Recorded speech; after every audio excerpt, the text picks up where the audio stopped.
Bonjour Chris, je suis très contente et vraiment ravie que tu aies accepté cette invitation dans mon podcast potentiel, donc un grand merci à toi. Coucou Elodie, content d'être parmi vous. Alors je ne sais pas si tu sais, mais en début de podcast, j'aime bien présenter mes invités. Alors tu m'as envoyé effectivement une bio, je ne sais pas si je pourrais redire exactement la manière dont tu le dis, donc n'hésite pas à compléter.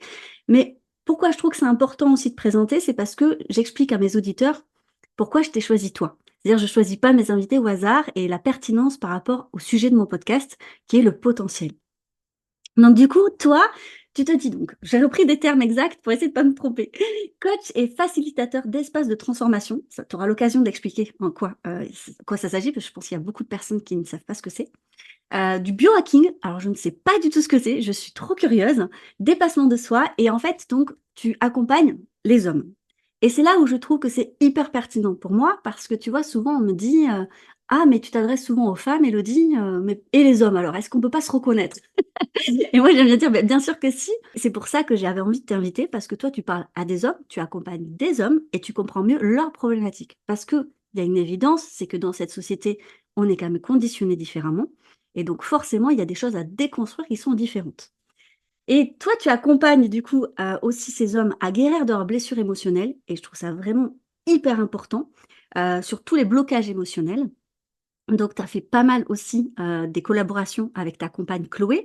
Mais là, moi, je veux vraiment m'intéresser juste à ton travail, même si effectivement, vous avez des choses en commun, et notamment tout le travail sur le couple que vous avez fait, sur la sexualité aussi dans le couple. Donc, c'est des sujets qui sont hyper importants et hyper intéressants.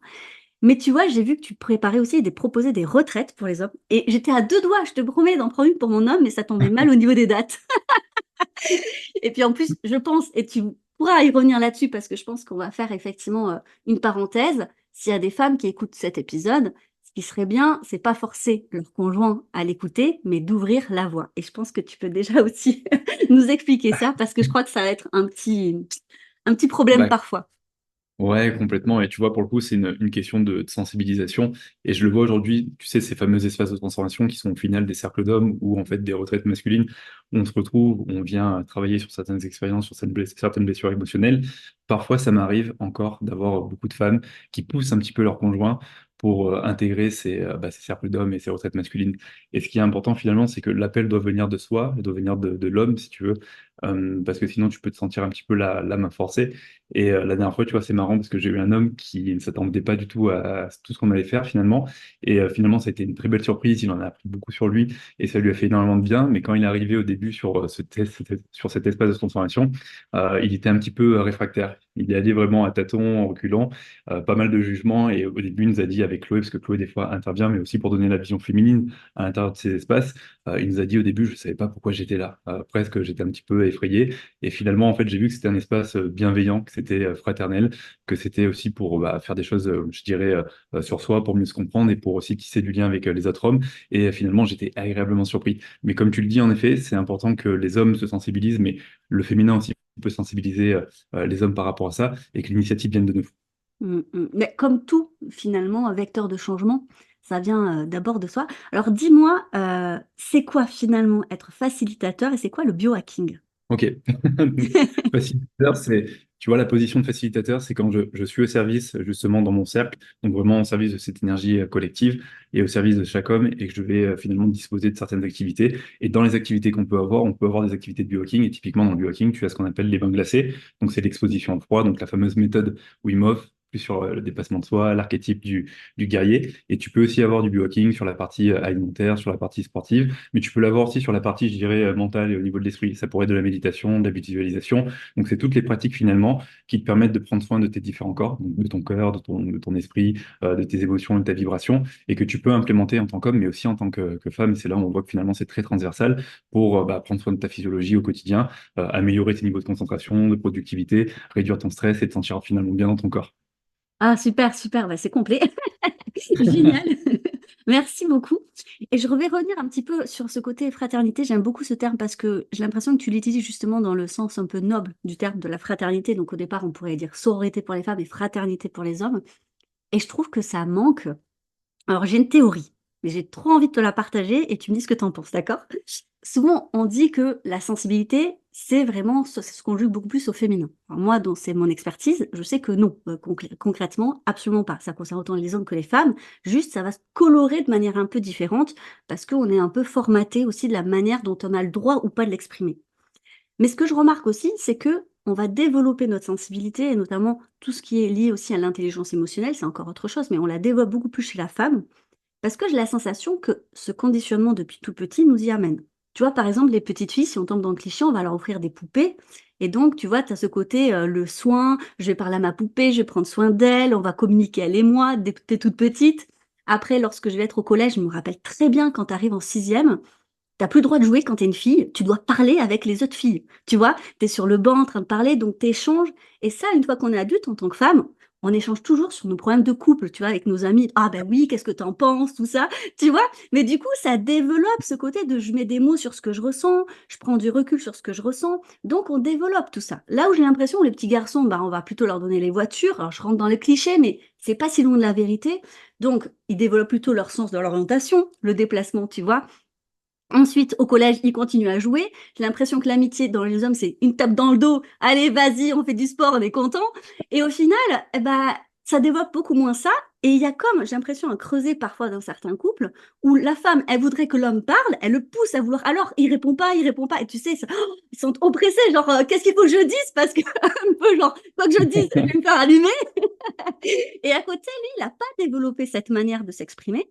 Et moi, j'ai la sensation que tu reviens changer un peu tout ça avec cette fraternité en disant, on n'est pas du tout dans le truc dont on va faire pareil. On va utiliser d'autres outils pour justement explorer notre côté, notre sensibilité et nos émotions.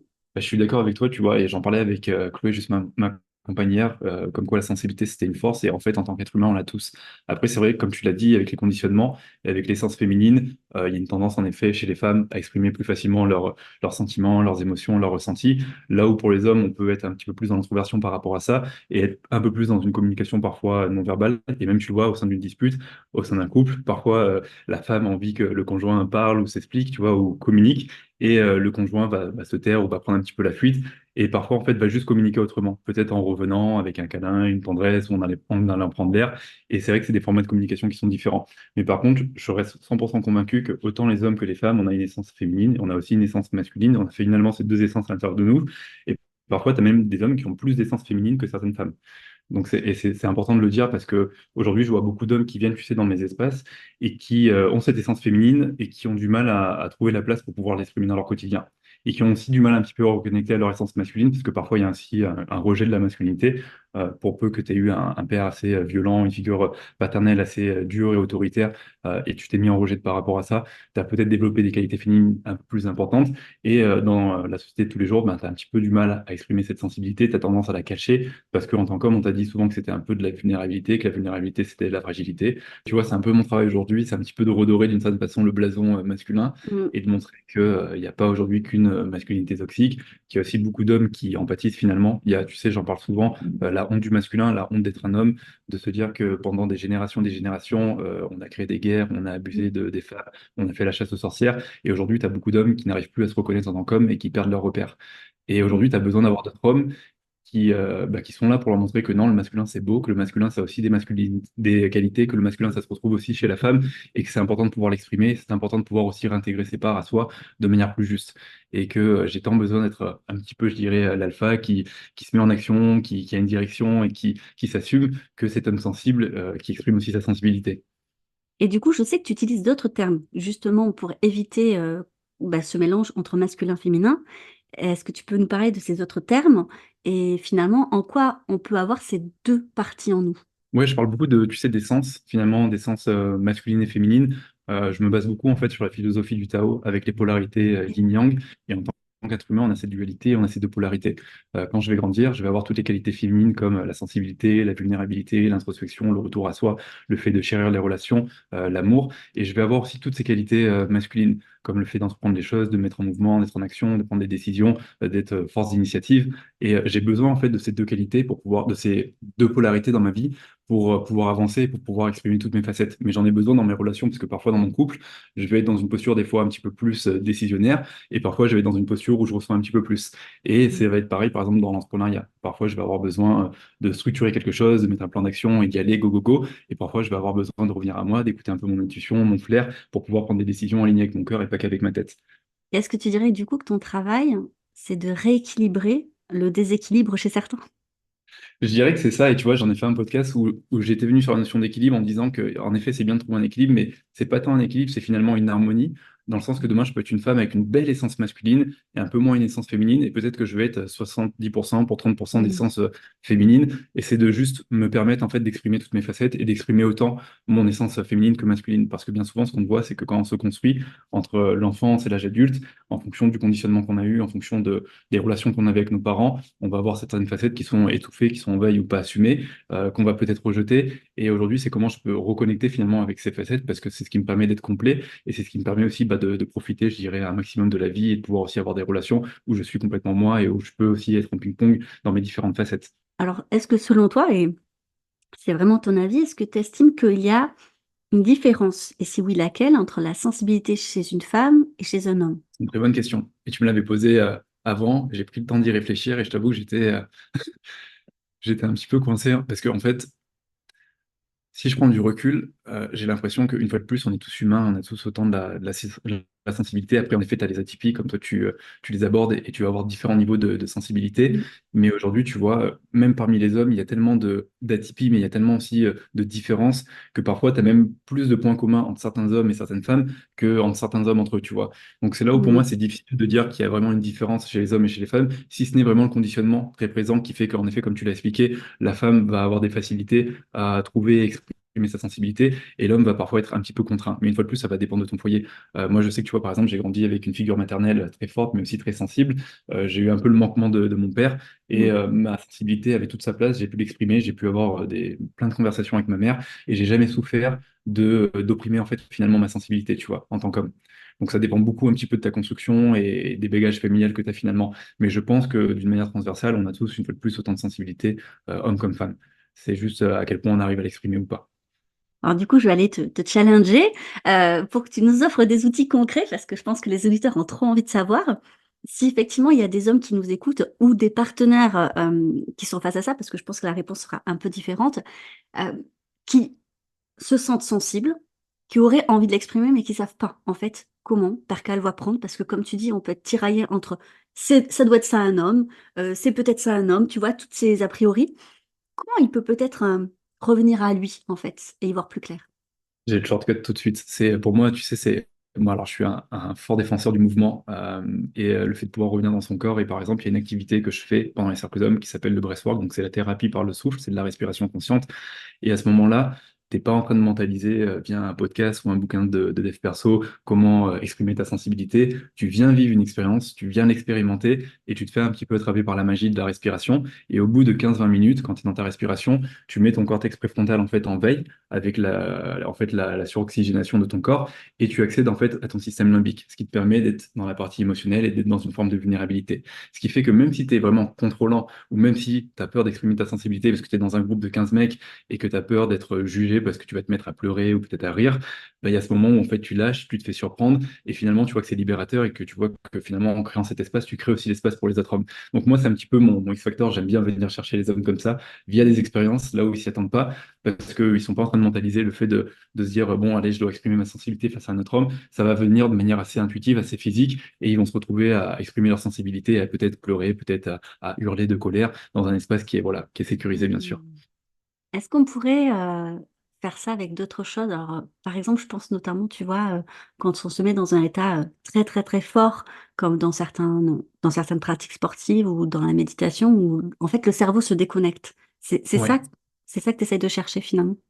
C'est ça en fait, c'est-à-dire qu'au bout d'un moment, ton mental se déconnecte, tu es juste dans ta respiration, dans tes ressentis, dans les mouvements, et il y a ce moment où finalement tu accèdes à certaines choses, donc au niveau du subconscient, parce qu'en fait, si tu veux, tu joues sur les fréquences du Mm. cerveau, Et tu vas être amené à peut-être revisiter des mémoires ou des visions ou des images de ton enfance. Et peut-être que tu vas être amené à revisiter un dossier de la maison où il y avait une prise de tête entre tes parents. Papa était très en colère, ça t'a fait peur, t'as pas pu exprimer ta tristesse sur le moment parce que bah, t'avais pas forcément le droit de vivre ton émotion parce qu'il n'y avait pas la place pour ça. Et là, tu vas voir le dossier sous un angle différent et tu vas comprendre que finalement, bah, c'était pas une dispute qui te visait, que papa et maman parfois ont besoin d'avoir des conflits aussi pour pouvoir évoluer. Et peut-être qu'à ce moment-là, tu vas tout simplement libérer une émotion qui avait cristallisé à l'intérieur de toi, qui était non vécue et qui va se mettre en fait comment dire, à revenir physiquement et que tu vas libérer par exemple par le pleur ou par le fait de peut-être crier ou par le fait peut-être de bouger dans tous les sens et ça va se faire naturellement par ton corps. Mais c'est aussi, tu vois, par exemple, le breathwork, une voie pour pouvoir réguler les traumas, à défaut de se dire je vais aller conscientiser, je vais chercher avec la tête, je vais aller chercher avec le corps, avec la respiration et on va voir ce qui va remonter à la surface. Bien sûr, ça demande un certain cadre, faut avoir un cadre sécuritaire où tu te sens en confiance et ça peut demander aussi un accompagnement thérapeutique derrière pour vraiment avoir un suivi. Voilà, un petit disclaimer, on ne dit pas aux gens de ne pas Ouais, aller voir un psy. On propose un outil qui peut effectivement les aider. Et je trouve que c'est très juste parce que tu vois, moi qui accompagne beaucoup d'atypiques, ils sont souvent dans la tête, d'ailleurs dans la surefficience mentale. Et le problème, c'est que ça leur permet pas justement d'aller au fond des choses. Et c'est souvent ce qu'on leur propose, c'est cette reconnexion au corps qui est extrêmement compliquée. Et on ouais. sent qu'il y a des blocages. Et en parlant de blocage, quelles sont les difficultés que tu vois les plus souvent chez les hommes que tu accompagnes? Il y en a énormément. Honnêtement, tu vois, sur l'estime de soi, les différentes blessures émotionnelles, il y a beaucoup la peur de l'engagement. Beaucoup la peur d'engagement, notamment au niveau de la relation de couple. Alors pour le coup, il y a beaucoup la relation de couple qui vient, et il y a souvent les problèmes de compatibilité, les problèmes de polarité. On est très complémentaires avec ma partenaire, mais j'ai l'impression que c'est deux mondes différents. Des fois, on se comprend pas. Quand on se prend la tête, moi j'ai juste envie de fuir, et elle, pourtant, elle est en train de m'incendier, elle me reproche des choses, et j'ai l'impression de pas avoir l'espace pour pouvoir m'exprimer ou respirer une minute. Donc il y a souvent, moi je vois qu'il y a beaucoup le couple qui revient, beaucoup les problèmes d'estime de soi, une fois de plus, et de confiance en soi. C'est lié à quoi, toi, selon toi? Selon moi, je pense qu'il y a une influence aujourd'hui de la société qui fait qu'on est complètement en manque de repères et peut-être au niveau de l'éducation, il y a des manquements, il y a des carences à certains endroits, que ce soit peut-être au niveau du couple, au niveau de la sexualité, au niveau de l'intelligence émotionnelle. Et bien sûr, ça vient des bagages familiaux qu'on a, ça peut venir de traumas qu'on a petit dans l'enfance. Il y a, tu sais, moi je travaille beaucoup sur les notions de colère et de violence, et notamment de saine colère, de saine violence, à quel point en tant qu'homme, mais en tant qu'être humain, on engrange beaucoup de colère et parfois on n'a pas l'espace pour pouvoir l'exprimer et c'est important de pouvoir l'exprimer dans un espace qui est juste et pas à la maison ou avec notre partenaire ou avec les enfants. Et en fait, si tu veux, on voit que par exemple au niveau de la colère, souvent avant l'âge de 7 ans ou aussi avant l'âge de 12 ans, il y a énormément de colères qui sont réprimées et qui après reviennent dans notre vie et qui sont des formes d'impulsivité et qui vont par exemple dégénérer au sein d'une relation de couple quand on va avoir un désaccord ou peut-être on va pas être d'accord sur quelque chose et là je vais monter au quart de tour et je vais voir que par rapport à la situation c'est Mhm. complètement démesuré et je sens qu'il y a une émotion là qui me brûle à l'intérieur de moi vers mon plexus solaire et je sens que c'est pas juste le désaccord, je sens qu'il y a une colère supplémentaire parce qu'il y a tellement de choses qui n'ont pas forcément été exprimées mais qui continuent en fait à bouillir en moi et c'est ce que j'appelle un peu tu sais le syndrome de la cocotte minute et le cercle d'homme justement est aussi là pour déverser cette colère, pour, j'ai envie de dire, la dégueuler, pour la purger, pour hurler, parce qu'il y a un moment, les émotions, bah, c'est de l'énergie en mouvement, il faut pouvoir le faire circuler. Et si je les cristallise à l'intérieur de moi, c'est ce qui amène bah, plus de mauvais émotionnel, et je commence à stocker des émotions sur des émotions, mais c'est ce qui va amener aussi des blessures physiques et mentales. C'est hyper intéressant ce sujet de la colère parce que alors, moi je le connais versus enfin féminin donc tu me diras toi si c'est pareil chez les hommes mais je trouve que c'est une émotion que les femmes ne se permettent pas. Autant la tristesse allez-y elles savent voilà autant la colère pour beaucoup de femmes c'est un peu zone interdite quoi. Genre ça fait c'est pas féminin de se mettre en colère et moi j'ai souvent la sensation que c'est peut-être une émotion que les hommes se permettent plus mais c'est peut-être une image que j'ai. Qu'est-ce que t'en penses? Je suis d'accord avec toi. Quand tu le dis, tu vois, et même moi, sur le moment et dans ma construction d'homme, c'est comme si ça sonnait. En effet, c'est pas forcément très féminin d'être en colère, alors que pas du tout. Mais c'est comme, tu vois, si on prend la vulnérabilité chez l'homme, c'est pas très masculin d'être vulnérable. Alors que Ouais. la vulnérabilité, ça veut pas dire victimisation. Je peux être vulnérable, demander de l'aide et continuer à avoir une posture où je me responsabilise et j'avance. Donc, je suis complètement d'accord avec toi. Je pense qu'en miroir, il y a des émotions et des sentiments qui sont difficiles à vivre ou à exprimer des deux côtés. Du coup, c'est vrai que dans une dispute, alors tu vois, je suis médiatrice familiale et j'ai accompagné de nombreux couples pendant des années. Et il y a toujours un truc en communication, effectivement, c'est la femme, elle parle, elle parle, elle parle, elle coupe la parole, souvent. Et tu vois, et à un moment donné, elle dire, bon, ben alors, t'as rien à dire. Tu vois? Sauf qu'il a essayé d'en placer une, c'était pas possible, à un moment donné, il lâche l'affaire, quoi. Et puis, du coup, c'est vrai que dans le schéma type, on se dit, ah ben elle est hystérique, et c'est ce que les femmes disent, ah, arrêtez de nous reprocher ça. Sauf que c'est aussi parfois, et c'est vrai, ce qui est vécu de l'autre côté, parce qu'il y a une sorte de pression, pression, pression, et je comprends ce côté un peu cocotte minute, tu vois, parce que pour moi, le voir à l'extérieur dans les accompagnements, ce truc de, il prend, il peut plus il peut pas en passer une, c'est pas le même rythme aussi dans la manière de poser des mots sur, voilà, sur mes émotions, parce que comme on l'a dit, il y a plein de constructions là-dessus. Et à un moment donné, bah, forcément, ça amène peut-être une colère qui n'est pas comprise. Mais du coup, comment toi, qu'est-ce que tu peux proposer? Quel outil? Qu'est-ce que tu dirais à ces hommes qui se reconnaissent dans tout ce qu'on dit? Souvent, tu vois, quand c'est comme ça, moi je parle beaucoup de mon expérience personnelle. J'ai un petit peu cette position, je dirais, aussi de mentor. Et j'ai 8 années de couple derrière moi et on a souvent été un petit peu dans ces rapports. Et puis, tu vois, ma partenaire Chloé, c'est le signe feu, ascendant feu, lune en feu. Et moi, je suis terre, eau terre, donc très posé, tu vois. Et quand justement je me sens acculé, j'ai l'impression de bouillir à l'intérieur de moi et que j'ai peur d'être cet homme qui est dans l'archétype de l'homme blessant, cassant Mm. et dur. Et à ce moment-là, en général, c'est pause. Et il faut même pas hésiter à mettre les pauses Ouais. et dire c'est pause. Et là, j'ai besoin d'un temps pour revenir à moi. Et si je le fais, c'est pour revenir à une meilleure stabilité émotionnelle, mais aussi à une meilleure cognition, parce que je sais que si je prends pas le temps, je risque de dire des choses que je ne pense pas, je risque d'être blessant, et c'est pas sain, et c'est pas juste, et ça passe sa place au sein de ma relation de couple. Et si je le fais, ce n'est pas que pour moi, c'est pour tous les deux, et pour qu'on puisse avoir un échange qui reste constructif, même s'il y a un conflit. Après, j'ai envie de dire, il y a ce que tu fais au quotidien, et il y a les espaces que tu crées autour de ton quotidien pour justement, et ça peut être une retraite silencieuse, un cercle d'hommes, pour justement aller purger ce trop-plein, parce que, il y a un moment où tu auras besoin d'avoir un espace confectionné pour aller vidanger cette colère, aller exprimer tes émotions, aller reconnecter à ta sensibilité et peut-être retrouver avoir des réponses à certaines de tes questions. Donc je pense que en fait, dans notre quotidien, on a besoin d'avoir des petits gestes du quotidien qui nous permettent de désarmer un petit peu les conflits. Et le conflit, bon, on en a besoin, mais qui nous permettent de revenir à nous pour être dans un meilleur état physiologique et pas partir trop loin. Et on a besoin aussi d'avoir à côté des espaces qui nous permettent, en dehors de la maison, d'aller exprimer tout ça. Ça peut être des espaces thérapeutiques, ça peut être des retraites, peu importe, mais trouver des espaces qui nous conviennent en tout cas. Bah, c'est pépite ce que tu disais, hein, qu'on a le droit à un moment donné, dans un conflit, en fait, d'appuyer sur pause ou de le montrer, en fait, même avec des gestes, au lieu d'aller trop loin, parce qu'en fait, moi, surtout, je suis sûre, dans les atypiques qui nous écoutent, on sait bien qu'un mot est un mot, et que si tu utilises un autre mot, après, tu es capable de dire, oui, mais tu as dit ça. Oui, enfin, j'ai dit ça comme ça. Non, non, non, non, t'as pas dit ça comme ça, t'as dit exactement ça. Donc ça, c'est le genre de trucs qui reviennent toujours. Donc effectivement, je trouve que c'est hyper intéressant de se dire, en fait, on a le droit de mettre pause, et c'est pas être contre l'autre, c'est justement être pour soi et pour la relation que de mettre une pause. Donc merci beaucoup pour cet outil qui est vraiment pour moi un outil pépite. Ça me fait Et penser, si je profite de te le déposer vas-y. là, parce que j'ai lu un livre, j'ai plus l'auteur, mais qui était vraiment bien sur l'état communicant, où en fait on est tout le temps en relation avec notre partenaire, nos conjoints, les personnes qui sont autour de nous. Et en fait, en communication, tu as deux états. Tu as l'état relationnel, donc l'état qui est pris d'affect, et naturellement, bah, je vais avoir tendance à déformer le message parce que je vais y mettre des émotions et parce que je veux qu'à tout prix ma vérité passe pour que la personne la reçoive. Sauf que quand je fais ça, bon, bah, l'autre va un petit peu se contracter, il va pas forcément la recevoir, il va répliquer dans l'état relationnel.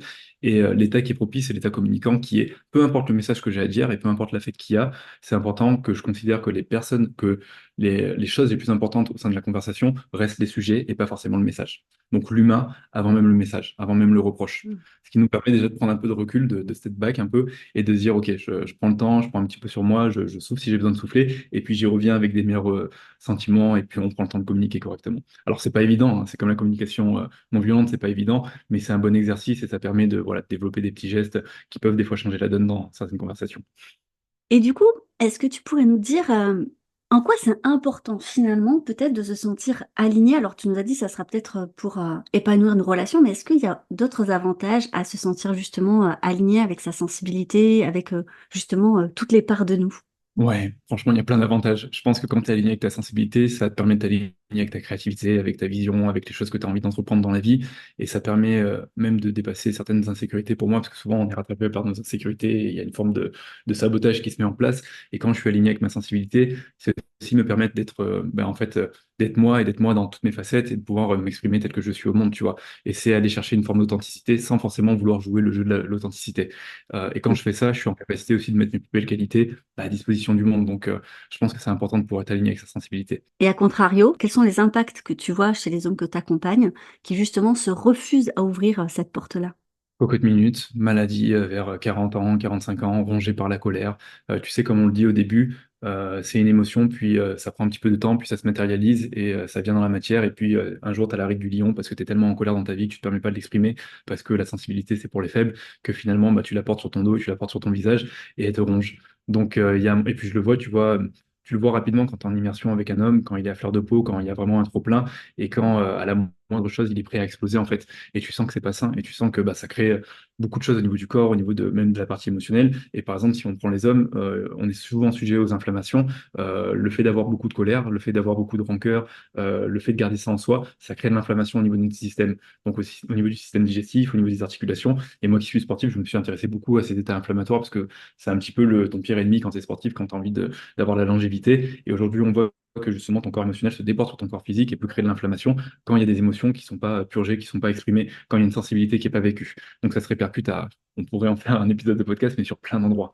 Alors, attends, peut-être pour rassurer les gens, est-ce qu'il y a genre une date limite où bah c'est fini, tu peux plus travailler sur toi, genre ah bah là t'as passé un stade, Non, c'est fini. honnêtement, il y a pas de date limite. Et moi, tu vois, dans mes immersions, j'ai des jeunes hommes qui ont 25 ans, comme j'ai des fois des hommes qui ont 55, presque 60 ans. Je pense qu'il n'y a pas de date limite. Je pense qu'il y a, par contre, au bout d'un moment, l'importance de devoir se prendre en main. Et tu sais, par rapport à soi et par rapport à son bien-être, je pense que c'est un engagement personnel et c'est une chose à pas procrastiner. Il y a un moment, j'ai une vie, j'ai un temple, j'ai un corps, et je vais continuer ma vie avec ce corps. J'ai besoin de prendre soin de lui et j'ai besoin, voilà, de pouvoir aussi, de pouvoir recanaliser en fait tout ce qui fermente, j'ai envie de dire, un petit peu à l'intérieur de moi, que ce soit mes souffrances, mes blessures, tous mes maux émotionnels, parce que vivre avec, c'est pas viable. Et quand je vis avec, bien sûr que mes choix, ils sont plus compliqués, bien sûr que mes relations, elles sont plus compliquées, bien sûr que des fois, ça vient créer de l'inertie dans mes décisions au niveau de mon business, et on le sait aujourd'hui. On n'apprend rien à ce niveau-là. Donc, il y a des moments où on a besoin de vider un petit peu la poubelle pour repartir un peu plus léger, et ça fait partie, pour moi, de l'intelligence aussi émotionnelle. Donc, c'est important, tu vois, de reconnecter à sa sensibilité, de se la permettre. J'ai envie de revenir à cette idée de cercle d'hommes que tu as créé, que je trouve vraiment magique. Alors j'imagine que tu n'es pas le seul à faire ça, bien sûr, mais comment t'es venue l'idée et qu'est-ce que tu as envie de promouvoir à travers ça? Alors l'idée, elle est venue d'un constat où ça faisait 2 3 ans qu'avec Chloé, tu vois, on s'expérimentait beaucoup, on faisait plein de choses, notamment dans le chamanisme, dans les voyages, dans le biohacking. Et il y a un moment, je me suis dit, c'est génial, je le vis au sein de mon couple et ça, c'est trop bien. Je le fais pour moi et ça me fait beaucoup de bien, mais j'aimerais le vivre avec d'autres hommes. Parce que en fait, garder cette richesse pour moi, c'est un petit peu dommage et c'est pas forcément non plus contribuer. Et le vivre avec d'autres hommes qui vont ressentir ce que je ressens, qui vont pouvoir aussi avoir des bénéfices de tout ça, je sens que ça va être magique. Et puis en plus, j'avais ce besoin aussi de recréer du lien dans le masculin. J'avais un petit peu des difficultés avec ma figure paternelle et j'avais besoin de retrouver aussi foi dans le masculin et j'avais besoin d'avoir des connexions avec les hommes. En fait, dans mon entourage, j'avais beaucoup de connexions avec les femmes, tu vois. Donc, homme sensible avec beaucoup de femmes autour de moi et j'étais un petit peu dans ma zone de confort. Et il y a un moment, je me suis dit, mais il y a aussi des hommes qui sont sensibles, il y a aussi des hommes qui ont cette sensibilité pour s'introspecter, pour parler de leurs émotions, pour parler de leurs difficultés et ça serait bien de créer un espace. Et j'ai commencé à créer un premier espace. J'ai contacté mon WhatsApp et des entrepreneurs que je connaissais. Et les mecs étaient hyper emballés parce qu'ils me voyaient un petit peu sur les réseaux faire toutes mes activités. Ils se sont dit, allez, on y va. Et puis, il y a eu un très gros engouement et c'est parti très rapidement. Mais quand je fais ça, en fait, si tu veux, pour moi, le sens de tout ça, je pense que c'est déjà de réunir les hommes autour de certaines valeurs fondamentales et des valeurs qui sont pour moi saines comme la fraternité, la bienveillance, le non-jugement, sortir de la compétitivité, revenir justement plus sur la fraternité. Il y a vraiment, en fait, unir le masculin, recréer du lien, parce qu'aujourd'hui, il y a beaucoup de compétition entre les hommes, mine de rien. Et c'est aussi finalement avoir un espace où on peut chacun guérir nos blessures, se sentir soutenu, voir qu'on n'est pas seul parce que ces blessures qu'on a, souvent on a une paire ou une autre personne qui finalement va la voir. Et souvent les hommes vers 30, 40, 50 ans, on est un petit peu isolé, on est un petit peu frappé de solitude, on reste un petit peu dans notre zone de confort et on en souffre énormément. Et on ne le dit pas forcément à notre conjoint, ou on en parle un petit peu, et parfois voilà, c'est quelque chose qui est assez dur à vivre. Et je voulais pouvoir créer cet espace pour qu'on puisse communier ensemble et qu'on puisse finalement grandir de tout ça, tu vois.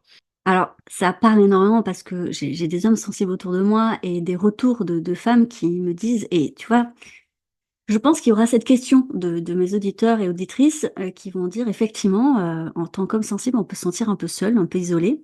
On peut aller dans cette zone de confort que tu dis si bien de se rapprocher de femmes, de se dire, mais comment, du coup, on arrive à, alors je dis convaincre, mais c'est pas le bon terme. Mais je veux dire, tu vois, en première écoute, peut-être qu'ils peuvent se dire, non, non, mais c'est bon, je vais me pas retrouver avec des autres hommes qui vont absolument rien comprendre et garder, tu sais, un petit peu cette idée de, peut-être c'est des menaces, ils me comprennent pas, ils sont pas comme moi parce qu'ils ont rencontré que des hommes peut-être qui leur convenaient pas en tant d'amis. Et aussi, je pense, la déception des amis ou masculins Ah, ça, c'est un vrai sujet aussi. Il y a beaucoup d'hommes qui n'arrivent pas Mhm. à se faire des amis, tu vois. Je suis complètement d'accord avec toi. Je pense que si justement tu es déclenché sur le fait de te dire j'y vais pas parce que j'ai peur de rencontrer des hommes qui sont différents de moi, qui vont pas forcément me comprendre, c'est que tu as certainement ta place déjà. Parce que derrière, peut-être l'homme alpha que tu vas retrouver dans le cercle, une fois de plus, il y a un homme sensible qui a été blessé, qui au bout d'un moment a mis une carapace et qui a construit un alpha qui n'a pas pu exprimer sa sensibilité. Et toi, en tant qu'homme sensible, tu auras sûrement des choses à lui apprendre, et lui, en tant qu'homme alpha, il aura sûrement des choses à t'apprendre. Donc tu vois, et c'est là où, pour moi, le cercle d'hommes est hyper puissant, c'est qu'il y a un travail miroir qui se fait et finalement, on s'apprend tous les uns des autres. Et c'est pour ça que c'est un cercle, parce qu'on est tous à même niveau. Il n'y a pas une position haute, une position basse. Et en tant qu'homme sensible, j'aurais tendance à dire au début, pars avec une personne dont tu sens qu'il y a une sensibilité. Et moi, je le vois aujourd'hui, j'attire beaucoup d'hommes sensibles parce qu'ils reconnaissent cette sensibilité. Donc tout de suite, ils se sentent en sécurité. Mais bien sûr, je veux aussi attirer des hommes un peu plus alpha qui retrouvent Mm. le côté sportif, dépassement de soi en moi et qui vont venir. Et finalement, ces hommes alpha et un peu, je dirais, sensibles vont communier ensemble. Et c'est ça qui est marrant, c'est qu'à la fin du cercle d'hommes, c'est toujours, tu as l'impression que c'est en fait une grande colo de vacances et que tout le monde est frère et ami avec tout le monde et qu'on a dépassé les jugements, tu sais, de départ et qu'en fait, derrière, en fait, on est tous des hommes en quête de quelque chose et qui ont besoin de retrouver du lien et qui ont besoin de retrouver une forme de confiance en l'homme.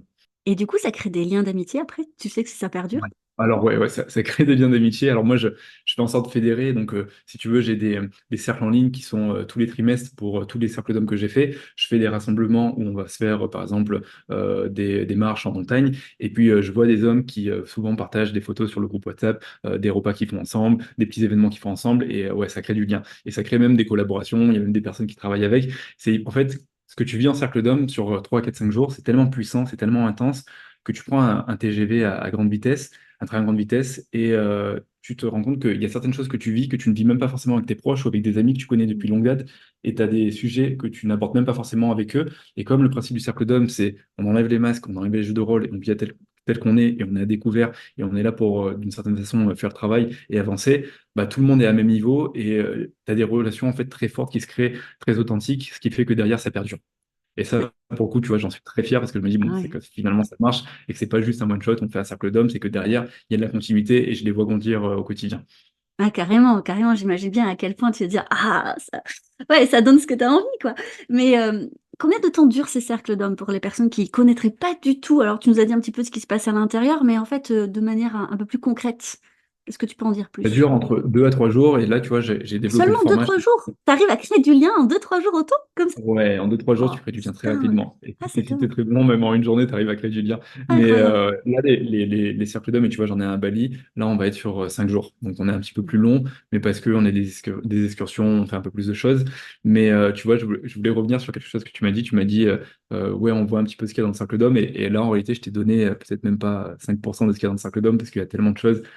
Je le dépose là. On travaille beaucoup avec la notion de succès, de sincérité radicale. Et on a des exercices parfois qui peuvent être très confrontants. Il y a un exercice que j'aime bien en parler parce que souvent ça interpelle les gens et en même temps ça montre aussi à quel niveau on va en profondeur dans le cercle d'hommes. Il y a un exercice où on est 15 hommes, je vais prendre 15 papiers et sur chaque papier je vais mettre en fait un défaut ou on va dire quelque chose d'assez violent. Ça peut être par exemple violeur, prédateur, manipulateur, tous ces mots. Et ils vont chacun tirer un mot et ils vont devoir aller donner ce mot à une personne qui selon eux représente plus ça que eux. Donc, Waouh. voilà, le niveau, et c'est là où ça demande d'avoir un certain cadre, mais c'est là où on va venir en fait faire un travail, où on va venir faire ce qu'on appelle un travail de l'ombre pour pouvoir reconnaître un petit peu ses parts d'ombre, et venir après en sincérité radicale travailler sur chacun, et c'est hyper puissant. Et c'est là où je vois sur cet exercice que souvent on fait sortir beaucoup d'hommes du déni par rapport à leur situation, Hmm. par rapport à l'énergie qu'ils projettent dans leur relation, par rapport peut-être à une énergie peut-être un petit peu libidineuse de prédateur, et c'est des exercices qui sont hyper puissants, et c'est là où je vois le plus de déclic. Parce que souvent, en tant qu'homme, et tu sais, dans la relation de couple, parfois, ça arrive, on se fait quitter et on ne comprend pas pourquoi. Pourtant, il y a eu 100 000 red flags et C'est on ne ça. comprend pas pourquoi. Et cet exercice, il est un peu comme ça, tu vois. C'est-à-dire qu'au lieu de te mettre des red flags, je viens te mettre quelques hypercutes, tu vois, pour te faire bouger énergétiquement et émotionnellement, pour que tu te rends compte des choses. Ça ne veut pas dire que je dis une vérité sur toi, mais je suis juste là pour tirer certaines ficelles et te faire Hmm. bouger. Je vois qu'il en ressort des choses assez incroyables. Donc, dans le cercle d'hommes, on peut vraiment aller en profondeur et il faut comprendre que parfois, ça peut être très confrontant. Toujours dans le bon sens du terme, toujours avec beaucoup d'amour et de bienveillance. Mais c'est pour ça que je dis qu'un cercle d'hommes, il faut ressentir l'appel. Il ne faut pas être poussé par sa conjointe parce que si tu te retrouves dans un business comme ça, on t'avait pas prévenu et que tu te retrouves dans des exercices assez inconfortables, ça peut choquer une personne. Donc, message à toutes les femmes qui nous écoutent, ne pas inscrire sans l'accord de vos hommes. C'est clair, Chris. Alors, j'ai trop envie de te poser la question parce qu'effectivement, ce sont des exercices quand même. T'as jamais eu. Enfin, alors, effectivement, si on surréagit à quelque chose, c'est que ça vient nous piquer et donc c'est hyper intéressant. Mais parfois, tu peux soulever des choses où tu arrives à gérer parce que, bah, tu sais, dans ma tête, je me dis, c'est des hommes en plus, peut-être certains des hommes alpha, ils veulent pas, tu vois. Pas se laisser faire. Euh, Toujours parce qu'il y a une énergie collective et chacun met du sien. Parce qu'avant, on a un cercle en ligne où déjà, il y a la rencontre de chacun. Moi, je suis là vraiment pour poser le cadre, expliquer que ça va venir les confronter. Parfois, c'est la glace qui va venir les confronter. Parfois, c'est le fait de monter un volcan à 3200 mètres, comme on va le faire prochainement, qui va les confronter. Parfois, c'est par la parole. Parfois, c'est via une méditation. Donc, ils sont prévenus de ça. Et même avant le cercle d'hommes, ils ont une préparation physiologique, mentale, alimentaire sur plusieurs semaines pour arriver dans, on va dire, dans le meilleur état possible et être vraiment dans une forme de réceptivité qui font que, OK, je suis là pour faire le travail, je suis là pour me dépouiller et on y va. Ça va être inconfortable, je vais entendre des choses sur moi qui vont me déplaire, mais en même temps, j'ai signé pour ça.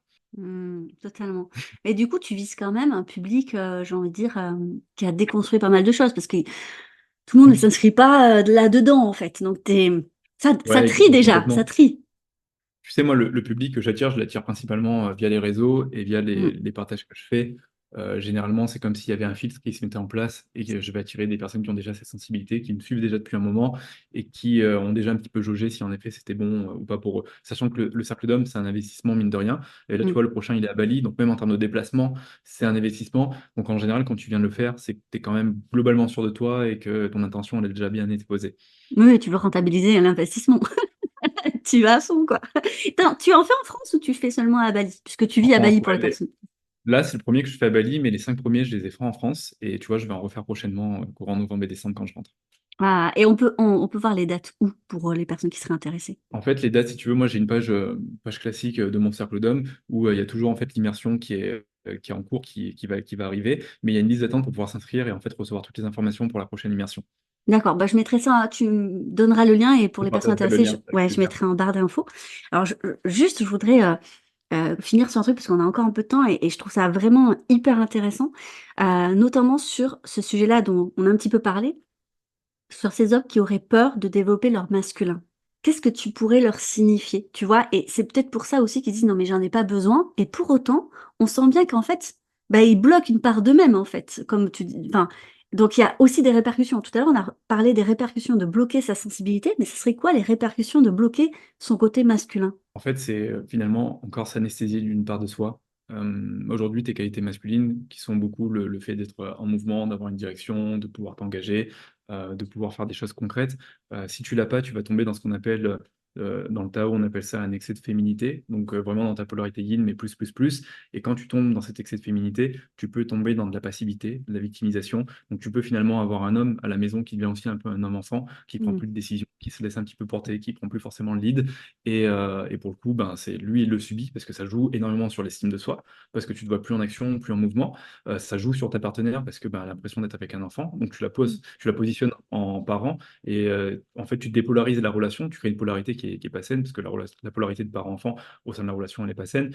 Et finalement, toi, tu te sens aussi d'une certaine façon, le mot est un petit peu dur, mais tu te sens un petit peu émasculé. Tu sens qu'au fond de toi, tu es quand même coupé de cette essence masculine et tu perds en utilité, tu perds en valeur et tu perds en reconnaissance. Donc, je ne crois pas qu'aujourd'hui, il y ait vraiment un homme qui se dise moi, je suis que dans ma sensibilité et ça me va très bien et je le vis très bien. Au fond de toi, si tu sondes ton fort intérieur, tu sais qu'il y a quelque chose qui cloche et qui est faux et que tu as besoin de tes deux polarités, comme on en a parlé, mais comme pour une femme qui a besoin de son essence masculine et comme pour une femme voilà, qui a aussi besoin de son essence féminine, tu ne veux pas être coupé de ces parts-là parce que ces parts te composent et te permettent, tu vois, d'avancer, je dirais, dans la vie avec tous tes atouts. On a l'impression que peut-être pour ces hommes-là, ils ont un petit peu peur de cette part d'eux-mêmes en fait. Tu vois? Ouais. Mais tu vois, par exemple, dans le travail de l'ombre, avoir peur de ses parts, peur du manipulateur, peur du prédateur, il y a un moment où cette part, tu auras beau faire ce que tu veux, même génétiquement, elle est aussi composée à l'intérieur de toi, elle est présente. Le tout, c'est que cette part, est-ce qu'elle interagit de manière saine et elle est équilibrée à l'intérieur de toi, et tu arrives à te mettre en métacognition et avoir du levier sur ça, et sur cette part, et tu ne lui laisses pas prendre le pouvoir, ou est-ce que, au contraire, tu la refoules, tu la refoules, tu la refoules, et finalement, elle est très présente dans ton inconscient et dans tes fantasmes, et finalement, c'est elle qui te Mhm. possède, tu vois ce que je veux dire? Donc c'est là où, pour moi, tu vois, c'est le travail, il est important, même au niveau de sa masculinité.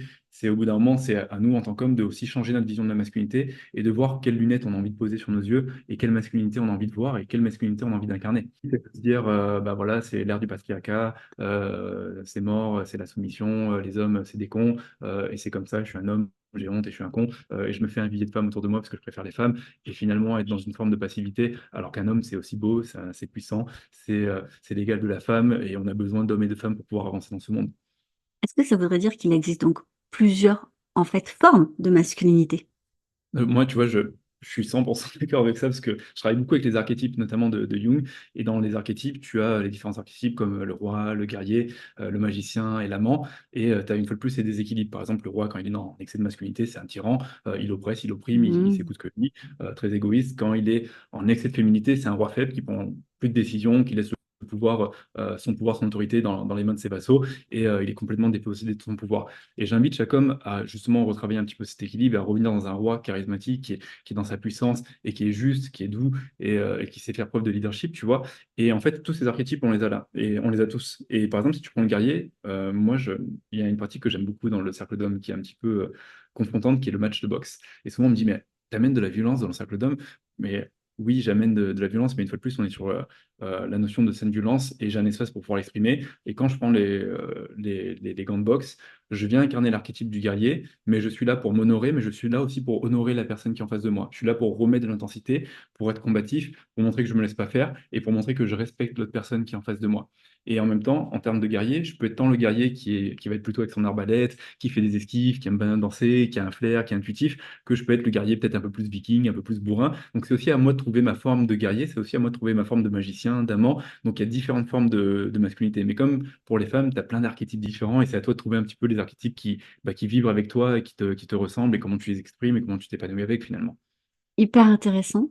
Une question me vient, après on va mettre fin à l'épisode parce que je pense qu'on pourrait en parler encore des heures, mais je me disais parfois, tu sais, lorsqu'un couple se met dans une manière d'être, c'est très compliqué parfois de se donner la liberté de changer. Et peut-être qu'il y a certains hommes comme certaines femmes, moi je le vois chez les femmes atypiques, qui ont peut-être du mal justement à se révéler parce qu'elles savent que ça va déséquilibrer l'équilibre, même si je ne sais pas si on va parler d'équilibre, mais du couple. Est-ce que peut-être il y a certains hommes, ils peuvent se dire, j'ai pas envie de déployer toutes les parts de moi parce qu'en fait, je sais pas trop ce que ça va donner dans mon couple et si ça va pas tout remettre en question, voir si ça va pas détruire mon couple, tu vois. Je sais que tu as une expérience comme ça et vous le partagez souvent avec Chloé justement sur comment vous avez su faire évoluer votre couple, que je trouve intéressant parce que je crois que beaucoup s'arrêtent à ça en disant, genre, on change pas les règles du jeu parce que sinon ça va être trop compliqué. Il y a trop de notions qui viennent en même temps, mais tu vois, par exemple, j'aime le déposer. Le couple, c'est un jardin avec plein de mauvaises herbes, et si à un moment je l'entretiens pas, et si à un moment je fais pas des nouveaux mouvements dedans, bah, il va finir par périr d'une certaine façon. Donc il y a un moment, je vais être confronté à ça. Il y a des scénarios qui vont se rejouer. Il y a un moment où je vais, même pour moi et pour mon authenticité de femme ou d'homme, je vais avoir besoin d'exprimer ces parts parce que j'ai pas envie de vivre tu sais, juste dans une boule, un petit cristal bloqué et à jouer tout le temps la même part, soit du mec gentil, people pleaser, ou qui se Mm. permet pas, ou qui est trop sensible ou trop alpha. Il y a un moment, j'ai besoin d'exprimer toutes ces parts parce que c'est important pour moi. C'est aussi juste être moi, en fait. C'est être soi. Et c'est important pour l'autre personne qui est en face parce que je fais de l'espace aussi pour ses parts. J'avais une autre notion que j'ai sur le bout de la langue qui est pour moi hyper importante. Ça peut faire peur pour des hommes parce que tu as toujours cette peur de se dire je vais pas forcément être reçu ou accepté. Ou si demain je reviens à la maison que je suis un homme vulnérable, ça risque d'insécuriser ma femme. Une fois de plus, tout dépend de ta posture et de ta position, de comment tu le fais. Tu peux être vulnérable et ne pas te victimiser et être aussi force de solution et puis continuer à avancer. Souvent, on pense que lâcher prise, tu sais, c'est faire ça et je vais m'écraser. Le lâcher prise, c'est un Mm. truc de ouf. Alors, des fois, le lâcher prise, c'est juste ça. C'est juste, tu vois, dans l'autre sens. Et parfois, ça va pas être mauvais. Je vais pas m'écraser, je vais pas tomber. Et ça va permettre de créer un nouvel espace et ça va permettre de faire grandir le couple. Et je pense que quand on est un couple, il faut pouvoir accepter que le couple, il a besoin de se renouveler, qu'il a besoin de grandir. Et même s'il y a cette unité de couple, on reste deux unités à la base séparées et on a besoin de pouvoir s'exprimer avec toutes nos facettes. Et tu sais, dès qu'il y en a un qui change sa couleur, ça fait changer la couleur de l'unité du couple. Et c'est ça qui est beau, c'est que le couple, il évolue en permanence. Donc je pense que c'est une force, justement, d'arriver à réintégrer ces parts de soi. Bien sûr, ça demande sûrement de la compréhension et ça demande parfois de ne pas être non plus peut-être trop rapide, tu sais, au sein de la relation de couple, quand on a un qui est un petit peu accroché à ses insécurités, qui a peur du changement. Et c'est là où l'échange, la communication est importante. Mais c'est quelque chose qui est pour moi sain et qui est important parce que ça va faire évoluer le couple. Merci Chris, merci beaucoup. Je pense que tu donnes de vraies clés. Je reviendrai sur l'image de ta main parce que je pense que ceux qui écoutent ne l'ont pas vue. Ils n'ont pas vu. Tu sais, il y a un moment, j'ai essayé comment dire, de l'argumenter, mais je me suis dit, c'est trop compliqué, il faut vraiment la voir pour comprendre le lâcher prise. Alors, j'ai une petite métaphore qui m'avait été donnée par une collègue psy qui me dit, il faut pas voir le lâcher prise comme, par exemple, quelqu'un qui escalade et qui lâche et qui va s'écraser, mais plutôt comme quelqu'un qui est en train, en fait, de tenir une prise électrique et lâcher la prise pour éviter de te prendre le courant. Tu vois? Merci. Voilà. Elle n'est pas C'est de moi, complètement ça. mais je la trouve très Complètement juste. ça. C'est-à-dire, c'est vraiment pas une question de, tu vas pas t'écraser au sol, mais au contraire, tu vas, en fait, c'est pour ta survie qu'il faut lâcher, quoi. Bah écoute, franchement, un grand merci, Chris. Qu'est-ce que le mot de la fin, et c'est quelque chose pour moi qui est hyper important lié au potentiel, finalement, si tu peux résumer ça, quel serait aujourd'hui le potentiel des hommes et pourquoi il faut le déployer? Bah, pour revenir, tu vois, une fois de plus sur le sujet de la sensibilité, parce que c'est trop vu comme encore chez les hommes de la fragilité ou de la faiblesse, il faut vraiment comprendre que non, ce n'est pas de la fragilité et de la faiblesse, c'est notre position de victime qui peut entraîner de la fragilité et de la faiblesse et qui peut être hyper insécurisante pour notre conjoint ou pour notre environnement, mais que la sensibilité, c'est une force, et qu'avoir cette capacité à se connecter à ses sens, avoir plus de perception, mettre plus de nuances aussi au sein de notre vie, dans nos choix, dans nos décisions, dans nos rapports avec les autres, c'est une véritable force. Amen. Merci beaucoup, Chris. Franchement, un grand merci. Je mettrai tous les liens pour les personnes qui seraient intéressées en barre d'infos. Et puis voilà, on se dit à la semaine prochaine. Un grand merci, Chris. Au revoir. Merci Elodie, à bientôt. C'était le podcast Potentiel par Élodie Crépel. N'hésite pas à laisser une note, un avis et à le partager. Je te dis donc à lundi prochain pour un nouvel épisode. Belle journée.